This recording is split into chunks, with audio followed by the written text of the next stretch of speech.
Hey guys, looks like the HiFi Audiophile power cord has come in. But yeah, I like these ones have been bugging me for a while.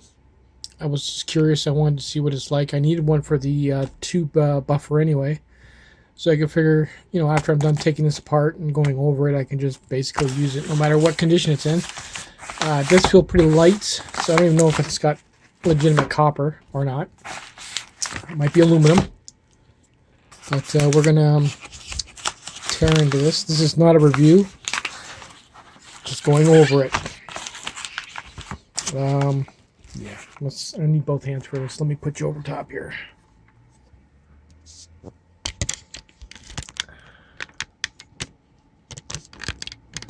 you go. Somewhat of a good view.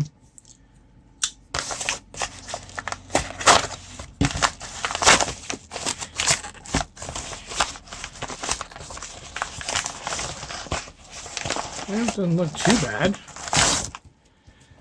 And for someone who has been building these in the past, it would cost you more than $29 to build this yourself. These would what I would call, well, I wouldn't say they're totally sealed, but they would be called hospital grade, because you can see right through them. You can see what's going on. We're actually going to take one apart. Crazy old lady in the basement.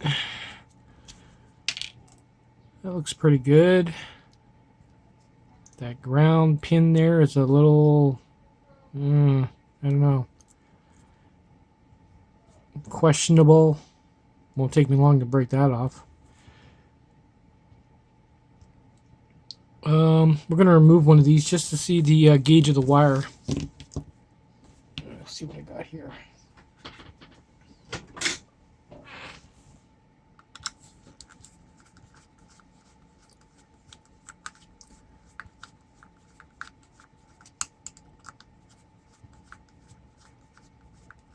The braiding is nice. I like that.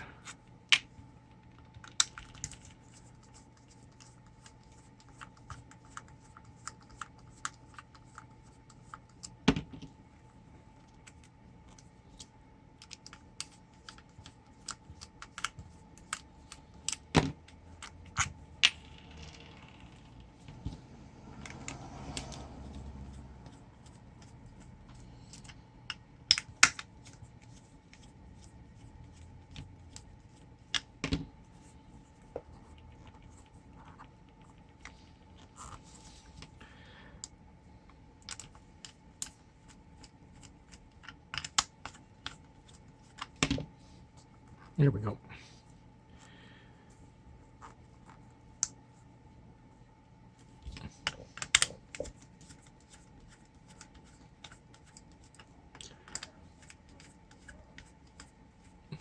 I can tell you right now, considering, well, okay, the wire is not bad. It's copper.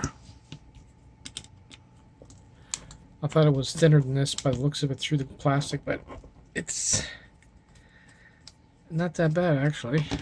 It's thicker than the cord, and it's actually copper. Sweet. Okay, no complaints here. For $29, it's, it's not bad. If you don't want to build your own, yeah, I'd go for it. This one here is 4.9 feet for $29. It's just a good deal. If you were to build this yourself, it would cost you twice as much. So, but at least it's copper. It's not aluminum.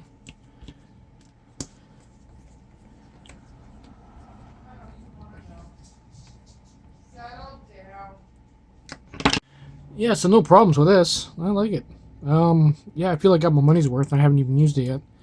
The only thing I don't like is this ground pin. I think it's too long. That's just my opinion, and it seems to be flimsy. It feels like it's gonna snap right off. Anyway, other than that, this is nice and thick. Doesn't feel like it's gonna break or anything like that, or shatter. I'm happy with the purchase. It saves me from building it. The other side,